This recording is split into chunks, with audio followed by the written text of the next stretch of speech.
공자를 추앙한 사마천, 그 뒤를 흠모한 나림. 이병주 문학과 인문 클래식. 출처 국제신문 2025년 8월 4일. 글쓴이 조광수 나림연구회 회장. 나림 이병주는 딜레당테를 자처했다. 딜레당테는 도락가다. 자유분방하게 즐기며 사는 사람이다. 특별히 잘하는 전문 분야 없이 대체로 불성실한 팔방미인을 뜻하기도 한다. 그런 의미에서 치열한 기록자, 작가였던 나림의 딜레당테 자처는 다분히 겸손이다. 작품 속 나림의 분신인 성유정과 유아림이 대표적인 딜레당테이다. 문사철에 도룩형하고 고급 취미를 향유하며 탈속함과 허무함이 몸에 밴 지리산의 하얀금도 딜레당테를 자처한다. 봉상스, 양식, 센스 있는 딜레당트, 양식을 갖춘 도록가, 귀족적 문화에 있는 귀하다. 르네상스맨이 자신을 낮추어 딜레당트라고 한다. 나림은 인간을 규범에 다 담을 수 없다고 했다. 넘치는 인생을 도덕이 다 감당할 수는 없는 일이다. 그런 의미에서 나림은 질서와 규범을 강조한 공자보다 자유와 해방을 중시한 장자류다. 바람과 구름과 비의 최천중은 장자를 숭상했고 행복어 사전에서 제필은 예외자의 정신으로 살아가는 외로다. 나림 자신은 호탕하고 분방한 삶을 즐겼다. 하지만 나림은 인간 공자에게는 무한한 공감과 영민을 표한다. 좌절한 큰 지식인의 포부와 간절함을 긍정하고 안 되는 줄 알면서도 그럼에도 불구하고 정신으로 애써 무리한 일을 해가는 용기와 정의로움을 경모한다. 나림의 유업이 공자가 한 말, 기서호다. 서, 용서하고 굽는 것이다. 공자세가가 표상하는 것. 나림은 역사를 철저히 공부했다. 과거 사실을 밝히는 것에 더해 그 사실의 현대적 의미와 현재의 함의를 찾아내는 것이 역사를 읽고 이해하는 궁극의 뜻이라고 믿고 동서양 사설을 통독했다. 무의미한 것 같아도 결국은 뜻을 드러내는 게 역사다. 기록된 사실은 스스로 말한다.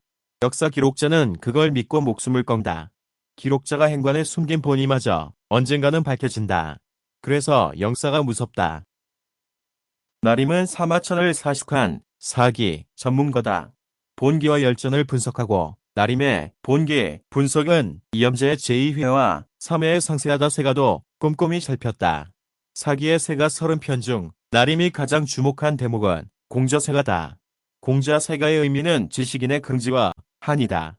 큰 지식인은 옛날이나 지금이나 슬프고 아프고 쓸쓸하다. 인사와 세정을 문명적으로 고뇌하자니 즐거울 수가 없다. 안목도 있고 포부도 있고 방법론도 있다. 하지만 현실의 벽은 높고 길은 울퉁불퉁 굽어있다. 자주 좌절하고 절망하며 한이 깊어진다. 사마천은 그 원과 한의 상징적인 인물로 공자를 본 것이다. 적나라 사람이 공자 혼자 있는 모습을 보고 상가에게라고 했다. 제자의 전언을 듣고 공자는 그 표현을 웃으며 인정했다. 은근한 자부심과 절대적인 자신감을 품고 있으면서도 초상집의 그 신세를 자인한 것은 천하에 절망했다는 뜻이다. 나라에 없는 인간이란 뜻이고 의탁할 곳 없는 문화인이란 뜻이다. 공자 같은 큰 지식인의 숙명이기도 하고 사마천 자신의 한이기도 하다. 나림이 즐겨 쓰는 표현인 조국은 없고 사나만 있을 뿐이다란 말과 맥락을 같이 간다. 공자세가는 공자가 14년 천하주유한 끝에 절망하지 않을 수 없었던 사연을 기록했다. 사마천은 외유내도의 전형이다. 외유내도란 겉으로는 반듯하고 꼿꼿한 유학자 풍류지만 안으로는 유연하고 탈속한 도가풍이란 뜻이다.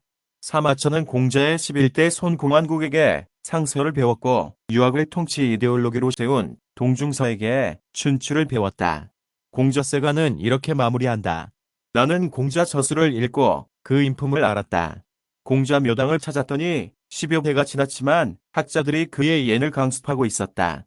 한때 성하지만 군주나 현인 모두 죽고 난 뒤에도 참는 경우는 잘 없다. 천자왕후를 비롯하여 유기를 중시하는 사람은 모두 공자를 표준으로 한다. 지성이라 일컬을 만하다. 사마천은 공자의 인물과 사상을 아주 객관적으로 묘사한다. 유기를 신봉하는 제자로서가 아니라 시우침 없는 역사가로 기록했다. 이성을 품은 리얼리스트로서 공자 모습을 담담하게 묘사하고 출신과 사상을 소개하며 도가와 법가의 공자 비판도 아울러 기록했다. 거릭 창조 저버 등 도가 계열 인사는 공자에게 아집을 버리라고 충고한다. 법가 안영은 유학자는 신용할 수 없고 오만불순하다. 상례를 성대하게 한다며 의식을 지나치게 중시하는 경향을 비판하기도 했다. 깊도다. 여서록이여. 나림 작품 곳곳에 공자 연행이 등장하고 논어, 구절이 인용된다. 나림이 특히 좋아하는 대목이 세 군데다. 첫째, 관부 연락선에 논어에 생이지지, 학이지지, 고니악지가 인용된다. 나림과 친구들이 도쿄에서 목민심서를 읽고 그 약성경보다 더 비참한 느낌이라는 독감부터 정약용이 철저한 허무주의자냐 아니냐를 거쳐 다샤는 한국의 마르크스가 아니다라는 주장까지 열띤 토론을 하면서 나온 이야기다. 공부를 중시하는 공자 사상에서 이 대목은 아주 중요하다. 생이지지는 태어나면서 아는 사람이니 천재다. 학이지지는 공부해서 아는 사람이니 수재다. 고니악지는 어려움을 겪으면서 배우는 사람이니 대견하다. 여기까지는 공부가 통하는 영역이다. 그 다음이 문제다. 고니불악, 어려움을 겪고서도 배우지 못하는 사람, 가장 못난 사람이다. 공자는 살면서 어찌할까 하고 고민하지 않는 사람은 나도 어찌해야 할지 모르겠다고 했다. 배우려 하지 않거나 배우지 못하는 자, 최악이다. 공자는 스스로 생이지지가 아니고 학이지지라며 겸손해했다.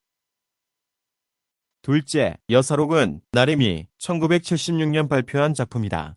진주 농고에 재직했던 동료 교사들이 꼬박 30년 뒤 서울 요정에 모여 회포를 푸는 내용의 다큐 같은 소설이다.